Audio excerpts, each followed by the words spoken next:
Hi, and welcome back to Dave Reed's Dialogue from Outer Wilds.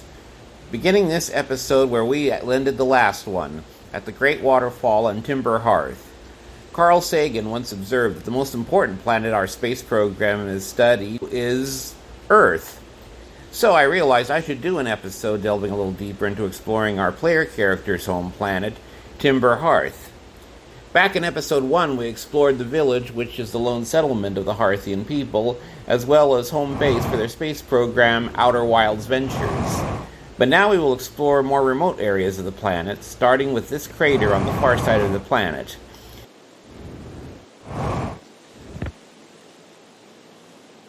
Behind this waterfall is a derelict mining facility built by the ancient alien people, the Nomai. As we learned in the previous episode, they mined a special type of rock here that is particularly durable against intense heat and radiation, which they needed for the shell protecting their mysterious Ash Twin project on the neighboring planet of that name.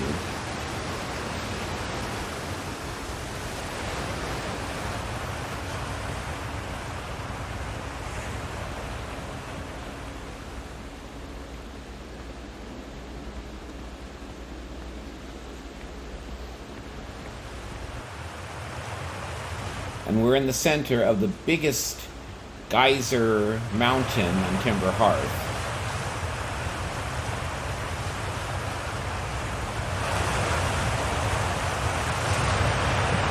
You can see the regular sprays of water that spurt up.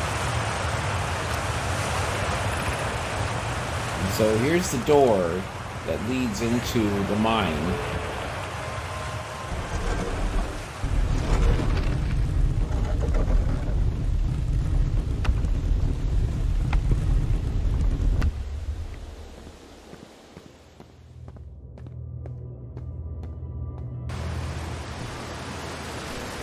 So we're going to have to take a dive into the water here to get over to that tractor beam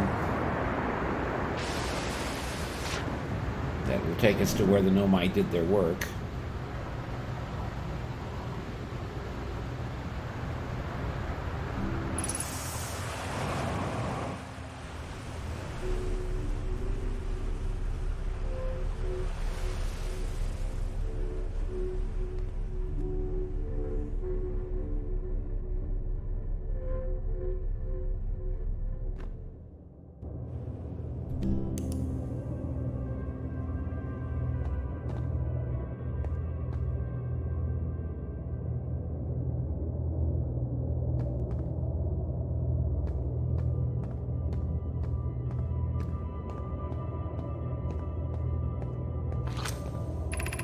I'm still amazed by how much ore the Ash Twin project requires.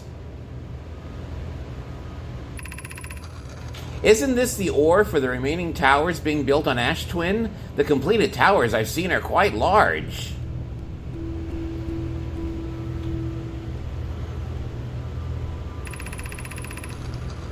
No, the material for those towers is all being taken from Ash Twin. The ore we're mining here will be used to craft an immensely thick protective shell that will physically seal off the chamber inside Ash Twin's core.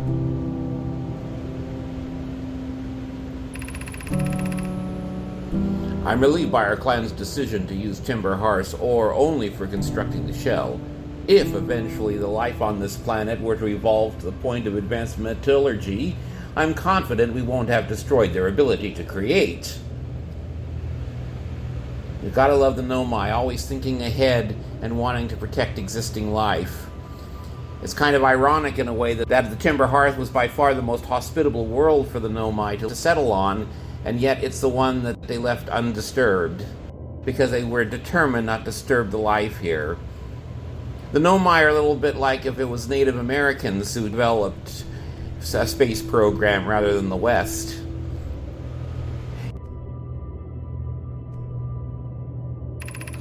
If they're sealing off all the entrances, I hope they've planned accordingly.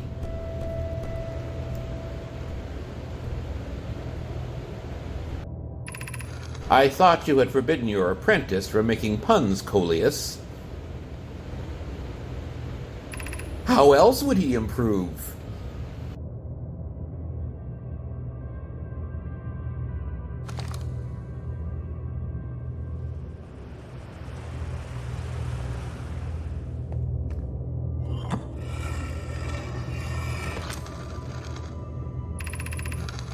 My gratitude for the latest shipment, Oeno. This ore should be the last we need for the Ash Twin project. Once we've finished the shell that seals off the central chamber, we'll check it to ensure there are no longer any physical entrances. Raimi and I will be checking the interior and then the exterior for cracks, our final safety check. This is exciting news. Can I offer an extra set of eyes for this final check? Specifically mine? If my work here is complete, I'd be delighted to help. We'd be grateful if you would. The more eyes, the better, as the smallest flaw or opening in the shell that protects the Ash Twin project could lead to disaster.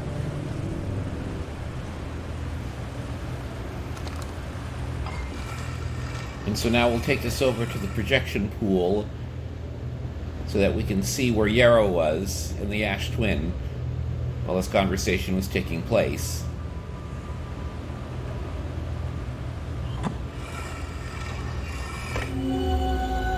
So when I first saw this was the first time I used a projection pool, and I didn't know what to make of it. All these creepy-looking masks. I didn't know if I was looking at some mausoleum or some cult of some sort where they're wearing masks. And of course, I initially thought that everything spinning, those twinkly things in the background, were stars. But actually, they're not stars. They're the sparkly rock from here in Timber Hearth that's creating the shell that they talked about. The other thing, too, is that I thought at first that everything you see in a projection pool was showing things in the past. Was actually the second side of Timber Hearth. But no, this is the center of the Ash Twin as it looks now. Although the devs here kind of cheated and made it so it's very really dimly lit, so you can't really see what's going on. Because this is a top secret place where the Ash Twin project is. So now we'll head back out of this chamber. There's one thing here we want to see here.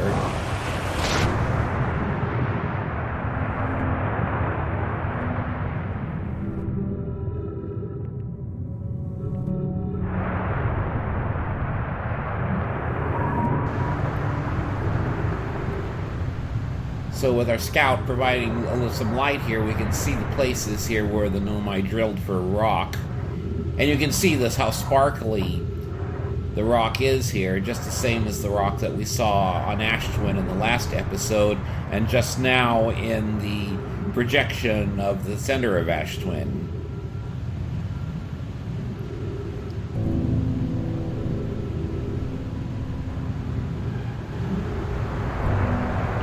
But before that, they had a mining site they called 2A, which is where we are now. And we'll read now why they abandoned this site.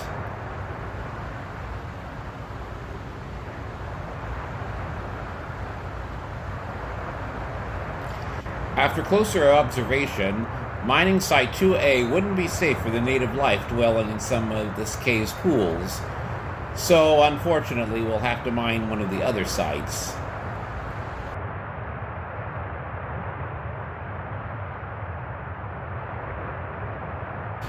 There are a few other cave sites that look promising. What about Site 2B? It shares similar formations and strata.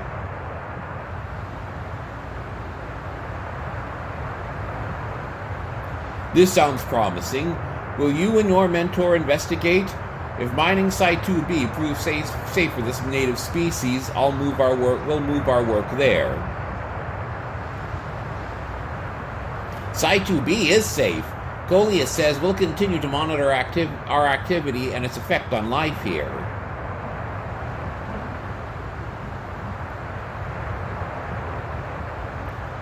On the opposite hand, new life. This species is semi-aquatic and very hardy. The ecosystem here is quite robust, so I believe they'll thrive in the long run. Be cautious near the pools if you visit 2A to meet them.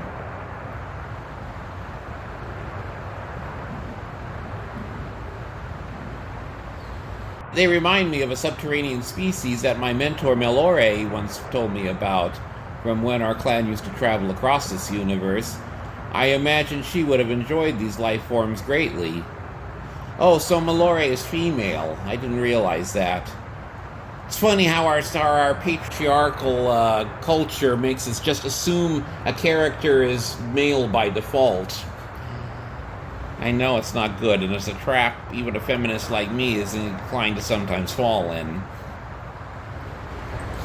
So when we met Coleus before, he was apprenticed to Malore, but now this is obviously some years later, and now he's the mentor, and Psycat is the apprentice.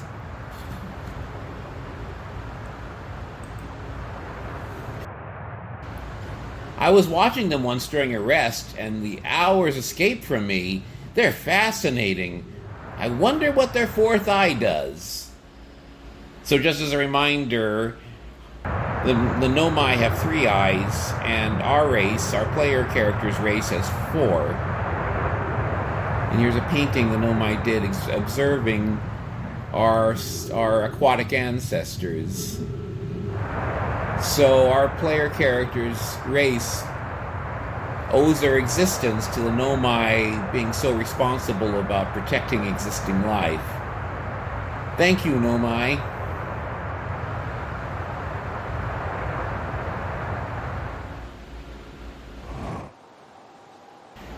Now we are traveling to another crater on Timber Hearth.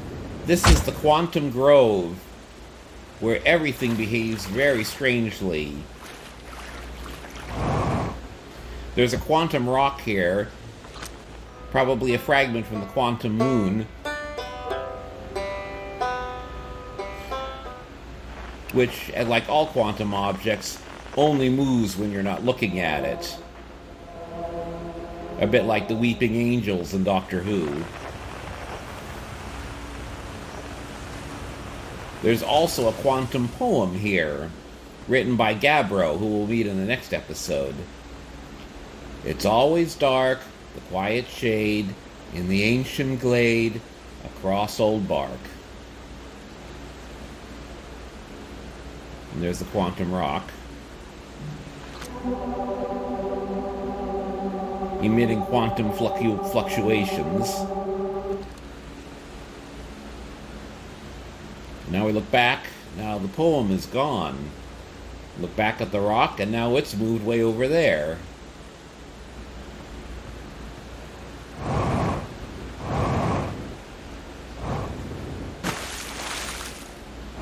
But there's a way we can get the rock to stay put. We can take a photograph of it. We haven't looked at the part where we find this out, but the Nomai discovered something called the rule of quantum imaging, which says looking at a quantum object and looking at an image of a quantum object are one and the same. So as long as we're looking at a picture of the quantum object, it won't move. And there's the quantum poem. And as you see, not only did the sign post itself move, but the lines in the poem have rearranged themselves. In the ancient glade, across old bark, it's always dark, the quiet shade.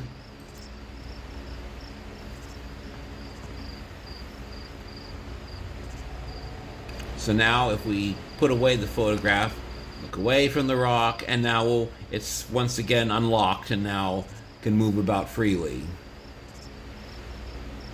And we see that the poem has moved and changed again. In the ancient glade, the quiet shade, it's always dark, across old bark.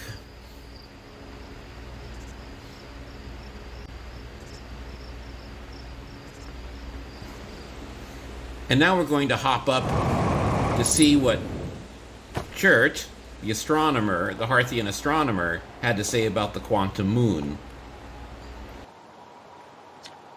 Chert's research notes. Property of Chert. I've detected a strange signal coming from somewhere within the grove in this crater. It's very similar to the signal emitted by the quantum moon, so it stands to reason the two signals are probably related. We don't know much about the quantum moon, seeing as no one's ever been able to land on it. You mean no one's been able to land on it yet? But hopefully studying the signal in the grove will reveal more about it.